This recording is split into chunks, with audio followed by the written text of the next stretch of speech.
including manpower, time sensitivity, and reporting lines. Nevertheless, I support drafting a proposal. Follow the usual procedure, and it can be raised as a new motion for all parties to evaluate at the appropriate time. In that case, I'd like to share one thought before the proposal is drafted. The issue of time sensitivity was raised just now, which I presume relates to the official reports. In fact, the Energy Commission already collects regular statistics on each urban center and its surrounding area. Would these be of any use? That's a good idea. I read every issue of Sviet-Lolaidovka's report, and although my focus is mostly on the section about equipment operation, the energy consumption statistics also yield a lot of insights. Be that as it may, does no one see an issue with using local data to determine crystal quotas? In the long term, it seems like a very risky solution. Not if they are used purely for reference. So long as we have the report from the Northland Bank's headquarters to corroborate it, no one will be able to fool me. Very well then. It appears that this arrangement is acceptable to all parties. Yeah, sounds good to me. The members reached a provisional consensus on the issue of improving treatment for Fatui soldiers.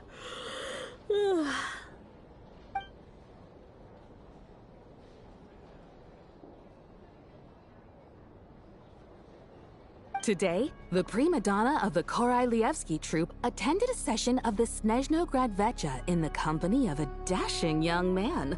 The question on all our minds is, what is the true nature of their relationship?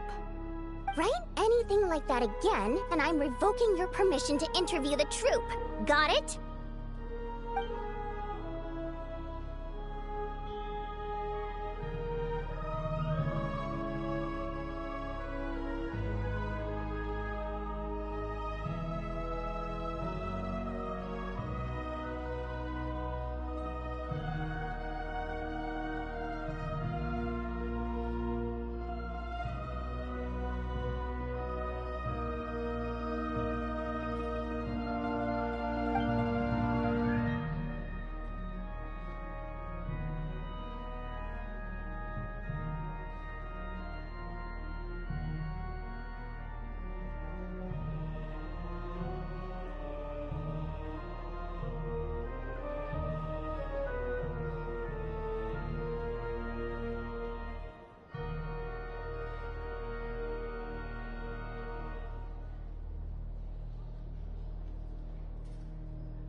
Now then, if there are no further contributions from those present, we shall proceed to the final vote.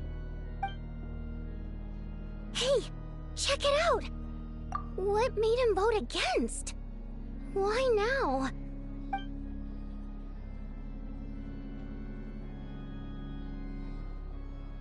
The votes have been tallied. Those in favor of continuing Project Stuja total 61%, securing a clear majority. That was too close. The margin has shrunk yet again. Chuganov was a huge loss. I'll bet Lelik is behind this. I wonder how Pulcinella will respond this time. Chuganov. I see. Lelik strikes again. Yes, go, Lelik. Once Project Stuja is defeated, our unwavering support at Bring Out the Kvass will finally pay off when we make our comeback. I can taste our victory already! In accordance with the result of this vote, Project Stuja will remain in effect until the next Vecha period. Finally, may I remind us all, we debate only for the greater glory and solidarity of our nation. May the Aurora shine ever on, and the Tundra always stand firm. The session is concluded.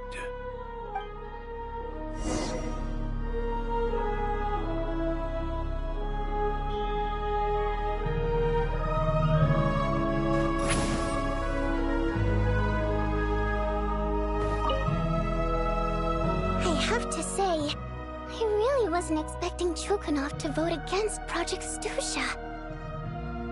Well, in principle, Snezhnaya's business and political elites ought to be the ones least likely to oppose it. As we heard, Project Stuja is basically just a resource distribution framework that requires everyone to cut back during the winter. But even if the policy got cancelled, the Tsaritsa's energy needs wouldn't suddenly... I got a letter from Mr. Mitya just before today's session. He said he's confirmed that there are issues around overtime and excessive energy consumption at the Iskra manufacturing plant. In a situation like this, once the Rooster receives the report, he'll order the factory to halt production and submit to an investigation before issuing a penalty. But that's a week-long process, and thus didn't make it onto the Vetcha agenda this time. I don't think he suspects anything so far. Exactly. And as you know, he's a very selfish person. I was originally gonna try and flip him after he received notice of the official sanctions. My plan was to convince him that the whole thing was completely unfair. Rather than just sit back and take the hit while his factory stopped production, he'd be better off voting to end Project Stuja. At least that way, no one else would be able to make any money either, because all the factories would suddenly have more limited energy to work with. But now, he's already voted against it, which means someone must have used more forceful means to change his vote. Just like with everyone else who flipped. Yeah, no one knows why Lilac is so obsessed with ending Project Stuja, but by the looks of it, he's inching closer and closer to success. Lilac must have strong motivations, given how he'll stop at nothing to achieve his goal. Maybe he knows the full truth of Project Stuja. Maybe my next step should be to focus on him. All right. What are your plans for the rest of the day? Shall we head out? Hey, comrade. I noticed you were here during the debate. I didn't take you for a political enthusiast. Greetings, Harbingers. I just happened to have some free time today, and my new friend here thought it might be fun to check out the Vetcha. Ah, Odette must have introduced you. Looks like you two are getting along pretty well. I'll leave you to catch up. I should head back to the troop. Sure. Break a leg and all that.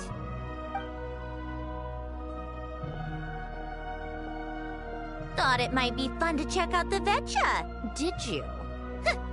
Things are never that simple with you, Traveler.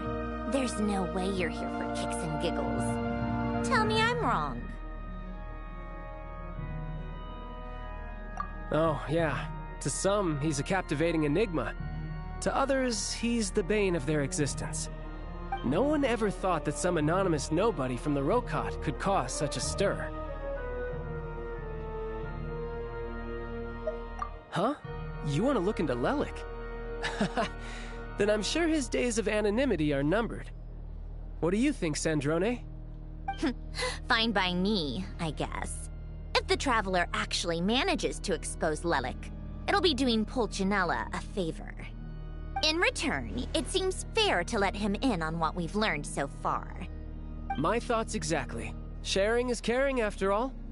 Head back to Glupov and grab the files on Lelik. It's easier to just pull the records than go through the rigmarole of getting the Traveler a visitor's permit. As you command, child, sir. In that case, since we're going to be waiting anyway, I'll have someone brew a pot of black tea.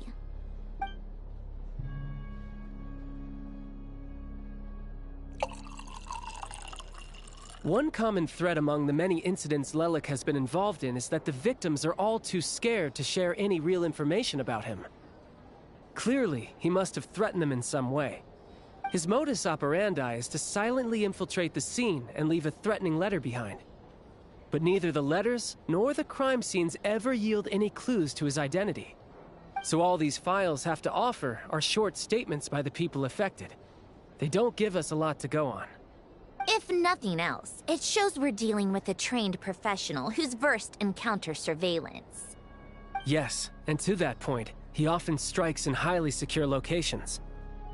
The victims are high-ranking and influential people who take their personal security very seriously.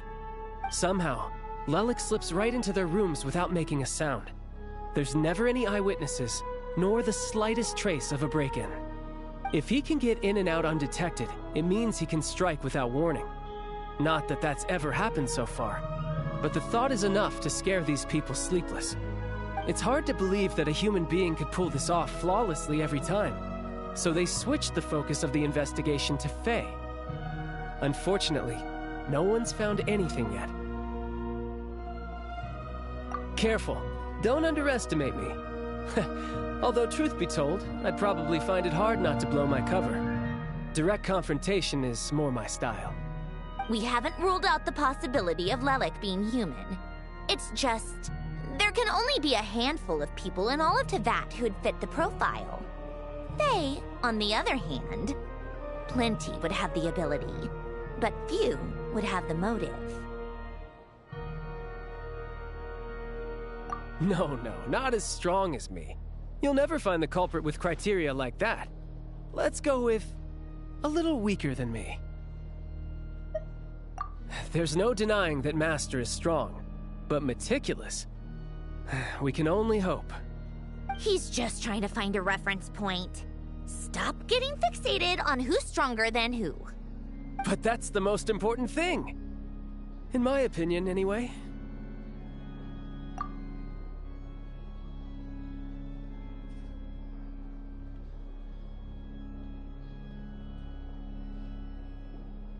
Odette? Yeah, that seems about right. Her skills are solid, and she's always calm under pressure. Except she's Fatui, so the likelihood of her working against us is pretty low. But yeah, much more accurate than your previous example, at least. No, wait a moment. Maybe we should interrogate that assumption. What do you mean? Which assumption? Her Fatui identity doesn't necessarily exonerate her. And when you think about it, the Rokot would be precisely what she needs to conceal her identity. Plus, she wouldn't need to be such a pro at covering her tracks. She'd already know where the Fatui will be and when, so she could choose the perfect time to act. Oh, yikes. I was just thinking out loud. Why is this starting to sound like such a convincing theory? Still, what reason could Odette possibly have for trying to call off Project Stuja? Arlecchino would be the best person to ask. She knows Odette best. Unfortunately, she isn't back yet. Rosaline used to open up to her in private about her struggles with Odette. As I'm sure you can imagine, Arlecchino is quite a lot better with children than Rosaline was. She gave her some tips on how to handle the situation, and Rosaline managed to reach a settlement with Odette before leaving. So I suppose there were at least no lifelong regrets left behind. Beyond that, I don't know the details about that side of things. But I do know that Odette definitely has a motive to hold a grudge against Project Stuja. The reason being, her father passed away during the early stages of the project. That was back before it had been named Project Stuja, when things were still being worked out. But in essence, it's remained the same ever since. Huh. The more you know. Rosaline was always so self-centered. I never understood why she started paying so much attention to Odette. Is that such a surprise? If you cast your mind back, you may remember that Rosaline and I weren't exactly close. We had tea together a few times, but that was about it. Odette's past is no secret. Her father was a Fatus and her mother was a very famous ballerina. On the surface, it looks like she followed right in her parents' footsteps. But the truth is quite a different story. After her father passed away on a mission, her mother was overcome with grief. She broke her leg during a performance and could never dance again. Odette was only interested in ballet at the time, but this tragedy left the family with both breadwinners gone. They could barely make ends meet. Per Capitano's policy, family members of Fatui who died in the line of duty had to be appropriately accommodated and provided with adequate assistance. So, regardless of how Rosaline may have felt about it, it fell to her to resolve the issue of Odette's family's livelihood. In the end, the solution they agreed upon was to have Odette join the Fatui. Right, because the alternative would have been a one-off compensation payment, I guess. In that sense, joining up was definitely the better option. Still, She must have had mixed feelings about it, right? If she doesn't even like the Fatui. It's just a theory, a possibility. But as a motive for Odette to become Lelik, it holds up. That said, I have no idea where Odette's head is at right now, or what her conflict with Rosaline was about. Plenty of people were on bad terms with Rosaline.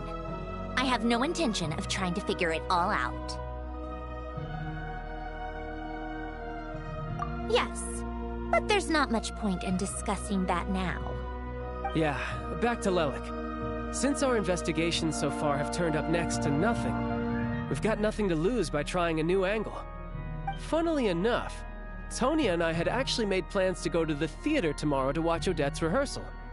Unfortunately, thanks to this Lelik situation, I'll be stuck working overtime again. Which means you can go in my place. No point wasting the ticket. Plus, you'll get to meet Tonya. Spirit Seeker. Quite the classic ballet. It was passed down through Odette's mother's family for generations, though it hasn't been performed in years. But Odette's been practicing it diligently, and it's finally ready for a return to the stage. Excitement is through the roof. Tickets for the official performance sold out long ago. Tonya's excited for it too. She's desperate to see it no matter what.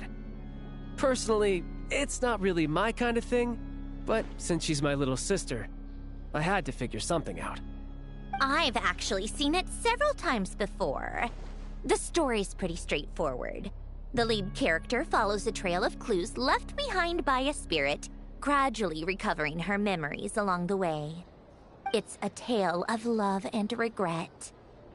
So not exactly reinventing the wheel, at least by today's standards. But when that classic melody kicks in and the lead character begins to dance, it always gets me. It really is beautiful. Not an easy dance to do justice to, though. I know it's always been Odette's dream to perform this piece, but I'm not sure she's really ready. In that case, I think that even if she is Lelik, we should wait until her performance is over before we respond. I'll let you take it from here, comrade.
Today.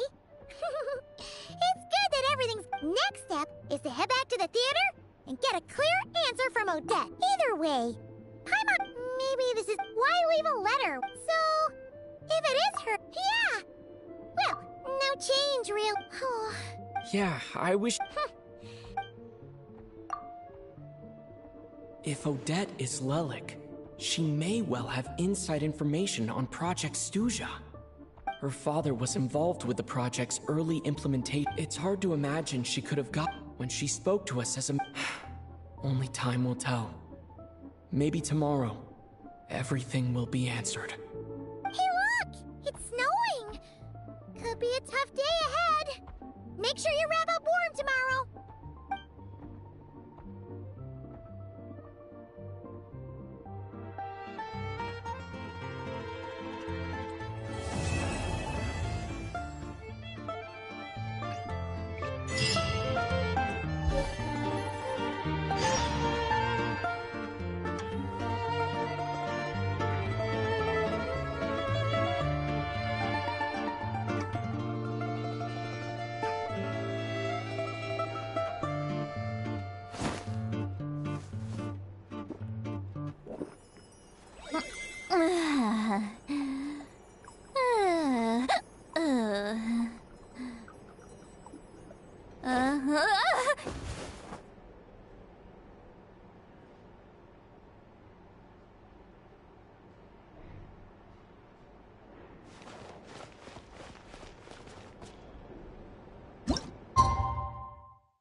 Almost every novel from Yae Publishing House. Pretty normal, right?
I've read almost every novel from Yae Publishing House.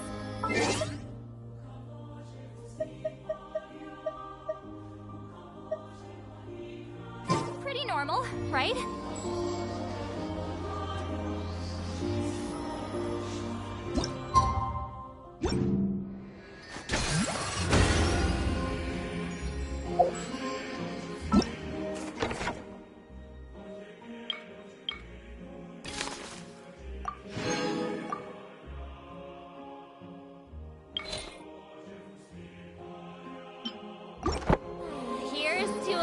Where the drinks keep flowing, and the Mora keeps rolling.